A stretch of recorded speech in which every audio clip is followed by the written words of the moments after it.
సూర్యనారాయణాయ నమః. ఓం శ్రీ సవిత్ర సూర్యనారాయణాయ నమః.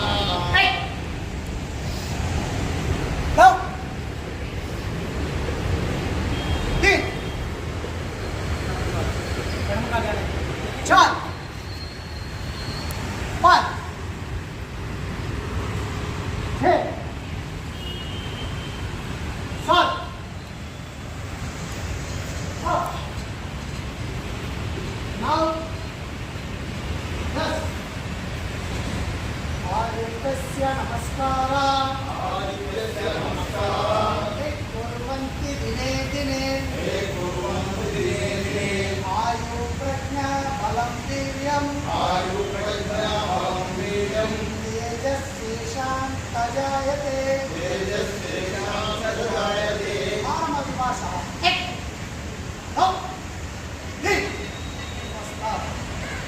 జాతీయ యోగా దినోత్సవ శుభాకాంక్షలు. ప్రపంచవ్యాప్తంగా ఈరోజు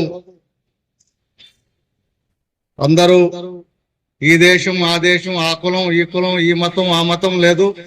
భూమి మీద ఉన్న ప్రతి జీవి, ప్రతి మనిషి ఈరోజు యోగాలో పాల్గొనాలి, పాల్గొంటూ ఉన్నారు. ఆయన దేశాధ్యక్షుడా లేదంటే రాష్ట్రపతి ఏమీ లేదు, అందరూ కూడా ఈరోజు ప్రపంచవ్యాప్తంగా యోగా దినం జరుపుకుంటున్నారు. దీనికి ప్రధాన కారణం మనకు ఎప్పుడో ఆది కాలం నుంచి, అనాది కాలం నుంచి, పుణ్యకాలం నుంచి పతంజలి మహర్షి మనకు యోగా బుక్కే రాశారు ఆయన. అయితే ఈ దేశంలో పాత రాజుల్లో పూర్వకాలంలో మనం చేసేటువంటి పనిలోనే యోగా ఉండేది. ఏదైతే మనం నిత్యం పనిచేస్తున్నామో దాంట్లోనే యోగా మిళితమైంది. మన యొక్క జీవన విధానంలోనే యోగా మిళితమైంది. మనం ఎలా ప్రతిరోజు ఆకలేసినప్పుడు ఆహారం తీసుకుంటామో లేదా, అదేవిధంగా మన జీవన విధానం, మన జీవితంలోనే యోగా ఇమిడి ఉంది. దీన్ని గత 10 సంవత్సరాల క్రితం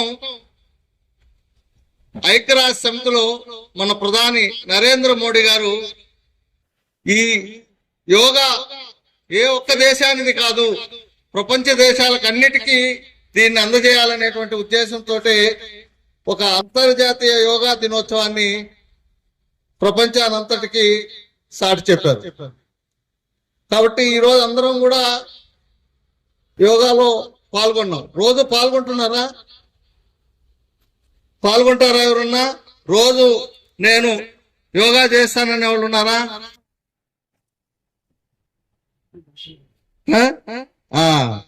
సార్ చెప్తున్నారు, ఒకప్పుడు చేసేవారు. ఎలా చేసేవారంటే మనకు మోటార్ లేవు, బావి నీళ్ళు ఏం చేయాలి? తోడాలి. ఇప్పుడు మీరు ఫిజియోథెరపీ వెళ్ళారనుకో, వాళ్ళు లాగిస్తున్నారు. ఇది మనకెవరు చెప్పలేదు. ఆల్రెడీ మన జీవన విధానం, మనకు అవసరం నీళ్లు ఉన్నాయి కాబట్టి ఎక్కడో 100 అడుగుల నీళ్ళని మనం శాంతాతో చేదేవాళ్ళం. అదే యోగా. ఇప్పుడు మనం డబ్బులు ఇచ్చి ఏం చేస్తున్నాం? ఫిజియోథెరపీ. మన ఫస్ట్ ఫ్లోర్ ఫిజియోథెరపీ ఒక రూమ్ ఉంటుంది, దానికి గోడకు ఒక రింగ్ కొట్టుంటారు సార్, దాని చేతితో పెట్టుకునే తిప్పండి సార్ అంట. చూసారా? ఇది పూర్వం మనం ఇసిరేవాళ్ళం. ఎవరన్నా తెలుసమ్మా మీకు? జొన్నలు, రాగులు అవి ఇసిరడం ఇసిరేవాళ్ళం. ఇప్పుడు చెప్పారు కదా సారా, ఉదాహరణ ఎప్పుడు పోవాలంటే తిప్పాలని, అప్పుడు ఏం చేసేవాళ్ళు? బాగా తిప్పుతుండేవాళ్ళు. మనకు బియ్యం తయారు చేసుకోవడానికి మిషన్ లేవు. ఒకప్పుడు ఏం చేసేవాళ్ళం? దంచేవాళ్ళం. ఇది ఎంత పెద్ద చూడండి. అట్లా భారతదేశంలో ప్రతి కుటుంబంలో ప్రతి వ్యక్తి రోజు యోగా చేసేవాడు. ఆధునిక ప్రపంచంకి వచ్చేసి మనం యోగాను మర్చిపోయాం. దాన్ని మళ్ళీ మోడీ గారు ఏదో ఒక రోజన్నా చేయిస్తామండి అని చెప్పి మనకు యోగా డేని పెట్టారు. కాబట్టి నిత్యం మనం చేసే పనిలో, మన జీవన విధానంలో, జీవితంలో ఒక భాగం యోగా కావాలి. పైనుంచి 300 స్టెప్పులు కింద దిగా ఉంటే యోగా. మళ్ళీ అంటే మన హాస్పిటల్లోనే 4th ఫ్లోర్ 5th ఫ్లోర్ నుంచి గ్రౌండ్ ఫ్లోర్ కి లిఫ్ట్ లో రాకూడదు. యోగా చేయాలంటే ఏం చేయాలి? నడిచి రావాలి. మళ్ళీ డ్యూటీ అయిపోతే నడిచి వెళ్ళాలి. డ్యూటీలో ఉన్నప్పుడు ప్రతి పేషెంట్ దగ్గరకు నడుస్తామా లేదా? అది కొద్దిగా ఫాస్ట్ గా నడవాలి. మనం చేయగలిగే మన డ్యూటీస్ లో, మన జీవన విధానంలో మనం ఎంత చేయగలమో అంత ప్రతిరోజు చేయాలి. ప్రతిరోజు చేయాలి. ఒక 15 నిమిషాలు నడతా. ఇప్పుడు చెప్పారు కదా, ఓ 15 నిమిషాలు గాలి పీల్చి గాలి వదలడం. మనకు 2019లో కోవిడ్ వచ్చింది కదా, అప్పుడు చూసున్నారు మీరు. ఎవరో ఇళ్లలో వాళ్ళు పాపం యోగాలు అంటే లంగ్స్ బాగా పనిచేయాలి, అప్పుడు దాకా దాన్ని మర్చిపోయిన వాళ్ళు ఇండ్లలో కూర్చొని అంటే ఫోటోలు పెట్టారు. అవసరం అది రోజు చేస్తుంటే ఆ రోజు అవసరం ఉండేది కాదు.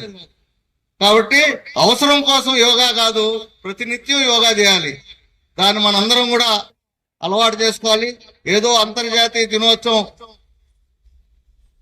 జూన్ 21 పెట్టారని ఆ ఒక్కరోజు కాకుండా మన ప్రతి పనిలో, ఇంత మునుపు రైతులు 2 కిలోమీటర్లు పార చేతిలో పెట్టుకొని నడిచిపోయేవాళ్ళు. ఇప్పుడు హీరో హోండాకి ఒక రింగ్ పెట్టేస్తున్నారు. పారదారు తగిలించుకుంటాడు, బండ్లు బర్రని పోతాడు, ఊరికాడు చూసి మళ్ళీ వస్తాడు. అంతే కదా. కాబట్టి లైఫ్ స్టైల్ మారింది. మళ్ళీ మన ఓల్డ్ లైఫ్ స్టైల్కి రావాలి. ఆధునికతనంతని అంత ఉపయోగించుకోవాలి. బట్ మన శరీరానికి కావాల్సిన శ్రమను కూడా ఇవ్వాలి. ఈ రోజు మనం కొద్దిసేపు చేసేటప్పుడు శ్రమతో లేకపోయాయి, కింద కూర్చోలేకపోయాము, నడుము పట్టేసింది, ఇవన్నీ ఉన్నాయి.